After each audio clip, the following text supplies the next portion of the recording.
जय सिया राम दोस्तों। आज 2023 का अंतिम दिन है। कल से हम 2024 की शुरुआत करेंगे और जैसा आपको पता है 2024 में 22 जनवरी को भगवान श्री राम के अयोध्या धाम पर उनका मंदिर का निर्माण पूरा हो जाएगा और वहाँ पर उनकी मूर्ति विराजमान की जाएगी और उनका प्राण प्रतिष्ठा किया जाएगा।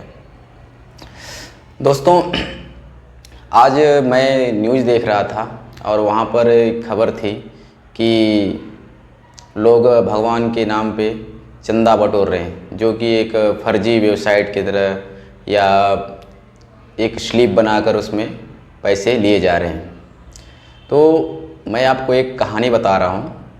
ये हम लोग 5वीं या 6वीं क्लास में हिंदी में पढ़ा था।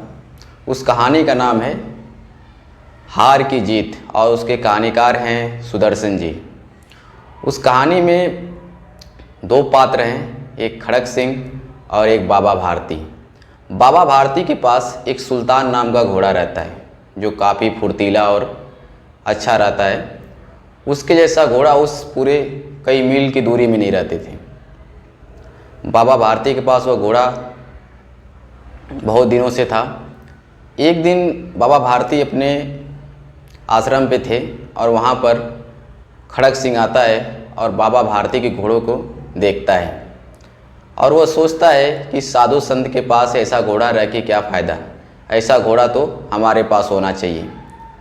और वह बाबा भारती के घोड़े को अपने दिमाग में बैठा लेता है और सोचता है कि इस घोड़े को मैं एक दिन लेकर जाऊंगा। और वह तुरंत ही बाबा भारती से सुल्तान को मांगता है कि बाबा ये घोड़ा हमें दे दीजिए। लेकिन बाबा भारती अपने सुल्तान घोड़े से इतने प्यार करते थे, उन्होंने उसे देने से इनकार कर दिया। और खड़क सिंह बोला ये घोड़ा तो मैं एक दिन लेके ही जाऊंगा। और खड़क सिंह वहाँ से चला जाता है। कुछ दिनों बाद बाबा भारती अपने घोड़े के साथ कहीं जा रहे थे और रास्ते में उन्हें एक वृद्ध मिला जो बीमार था ऐसा। और वो बाबा भारती को हाथ देकर रोकता है और बोलता है कि मैं थोड़ा परेशान हूँ, बीमार हूँ, आप मुझे आगे कुछ दूर छोड़ दीजिए। तो बाबा भारती को दया आ जाती है उस पर और बाबा भारती ने उसे अपने घोड़े पर बैठा लेते हैं और धीरे धीरे आगे बढ़ते हैं। कुछ दूर जाने के बाद वो खड़क सिंह घोड़े की लगाम को थोड़ा सा झटका देता है और घोड़ा तेज़ी से आगे बढ़ जाता है और बाबा भारती पीछे रह जाते हैं। उसके बाद कुछ दूर जाता है घोड़ा और बाबा भारती को तब समझ में आता है कि यह मेरे साथ ये मेरा घोड़ा लेकर कोई गया और उसे ज़ोर से बुलाते हैं और रुकने के लिए बोलते हैं। खड़क सिंह डाकू था और उसे पता था कि अब तो ये मुझसे घोड़ा ले नहीं पाएंगे। वह आगे जाके रुकता है और बाबा भारती उसके पास जाते हैं। कहते हैं कि मेरी एक बात मानो।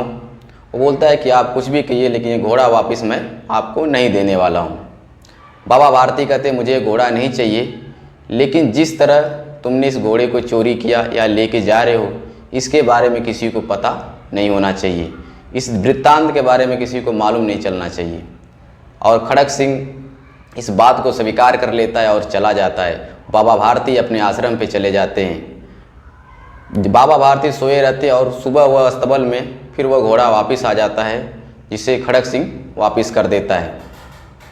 तो इस कहानी का जो सुदर्शन जी ने सीख दिया है कि जो खड़क सिंह ने जो अपाहिज का भेष बनाया था और वो घोड़ा को ले गया, उन्होंने कहा कि अगर कोई व्यक्ति अगली बार इस घटना के बारे में पता चलेगा तो कोई सच में अगर बीमार रहेगा या किसी को ज़रूरत रहेगी तो कोई भी उसकी मदद नहीं करेगा, क्योंकि उसे पता चलेगा कि यह पहले भी ऐसी घटनाएं हो चुकी हैं, तो वह किसी की मदद नहीं करेगा। लोग अगर दान देना चाहते हैं या राम मंदिर में मदद करना चाहते हैं, क्योंकि वो सबके भगवान हैं और सब लोग चाहते हैं कि हम लोग उनके मंदिर बनाने में सहयोग कर रहे हैं, तो आप वहाँ पर जाइए, वहाँ पर आप दान दीजिए, वहाँ के जो लोग हैं उनका सपोर्ट कीजिए। आप श्रम दान भी कर सकते हैं। लेकिन ऐसे भी कोई भी व्यक्ति भगवान के नाम पे ऐसा चंदा न बटोरे, ताकि लोग अगर सत्य में जो मांगने आ रहे हैं उनको ही झूठा समझ के उन्हें बदनाम करेंगे। तो कोशिश है कि आप लोग भी ऐसा नहीं करेंगे और ऐसे लोगों को अगर कोई मिलता है तो उन्हें मना करें, समझाएं ताकि ऐसे किसी का नुकसान भी ना हो और हमारे धर्म की बदनामी ना हो। और आशा है कि आपको वीडियो पसंद ज़रूर आया होगा, तो आप इसे शेयर ज़रूर करिएगा। और आप हमारे चैनल पर अगर नए हैं तो चैनल को सब्सक्राइब कीजिए और आपको नए वर्ष की ढेर सारी शुभकामनाएं।